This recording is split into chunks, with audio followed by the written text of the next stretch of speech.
আলিপুরদুয়ার জেলার বারোবিশা মোবাইল দোকানে চুরি চাঞ্চল্য এলাকায়। বুধবার রাতে বারোবিশা চৌপতি সংলগ্ন এলাকায় একটি মোবাইল ফোনের দোকানে চুরির ঘটনা ঘটে। প্রায় 12 লক্ষাধিক টাকার মোবাইল ফোন চুরি হয় বলে অভিযোগ। দোকানের ভেন্টিলেটর ভেঙে দোকানের ভেতর ঢুকে চুরির ঘটনাটি ঘটে। এদিন সকালে দোকানের মালিক দোকান খুলতেই কার্যত মাথায় হাত পড়ে দোকান মালিক সুবন সরকারের। ঘটনার খবর পেয়ে চুরি মোবাইল ফোনের দোকান ঘটনাস্থলে পৌঁছয় কুমারগ্রাম থানার অন্তর্গত বারোবিশা ফাঁড়ির পুলিশ। দোকানের ভেতরে লাগানো সিসিটিভি ক্যামেরায় দেখা যায় রীতিমতো দোকানের দেওয়ালের উপর থাকা ভেন্টিলেটর ভেঙে ভিতরে ঢুকে দোকানের যাবতীয় মালপত্র চুরি করে দুষ্কৃতীরা।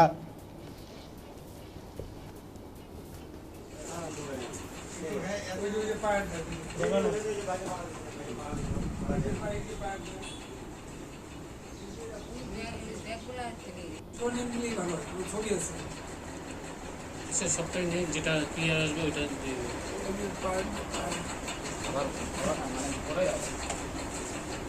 দোকানটা ওদের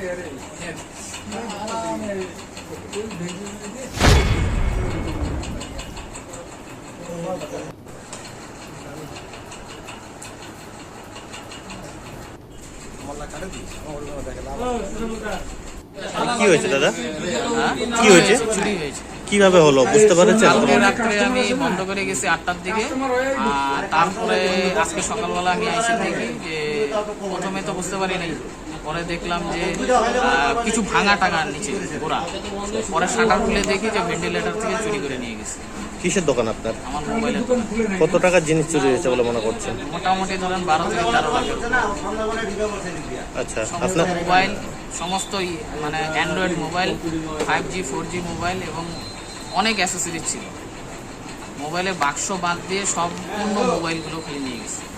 আপনারা সেই ব্যাপারটা কি দেখলেন সিসিটিভি ফুটেজে? সিসিটিভিতে তো দেখলাম চোর চুরি করে নিচ্ছে, তাও চেনা মানে মুখটা দেখছি কিন্তু কোনো চেনার কোনো উপায় বুঝতে পারতেছি না। বোঝা যাচ্ছে না, না? আমি চিনছি না। আচ্ছা, তো কি মনে হচ্ছে যে রাতের অন্ধকারে আপনার এত টাকা জিনিস চুরি হয়ে গেল দোকান থেকে?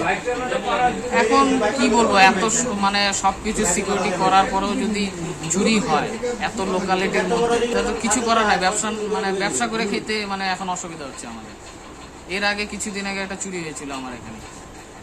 এখন এটা মানে ভয়ানক, এটা ছোট্ট একটা মানে ভেন্টিলেটর দিয়ে কি করে চুরি করে এরকম দোকান। লোকাল থানা পুলিশ থেকে অভিযোগ আসছিল, আসছে? লোকাল ইনফরমেশন জাস্ট দেখে গেছে, তো আমাকে বললো যে কিরকম মাল যাইতে পারে চুরি হয়েছে। তো আমি সব কিছু হিসাব করছি। হ্যাঁ, সব এলোমেলো হয়ে আছে। একটা গডরেজ ছিল, গডরেজটা ভেঙে পড়েছে। দোকানটা কোন জায়গায় দাদা আপনার? আমার দোকান হচ্ছে Alipurduar road, axis bank ATM এর পাশে, বারোবিশা। একদম ট্রাফিক পয়েন্টের সামনে। কি নাম দাদা আপনার? আমার নাম সুবন সরকার, মডার্ন মোবাইল অ্যান্ড ইলেকট্রনিক্স দোকানের নাম। কি হয়েছে?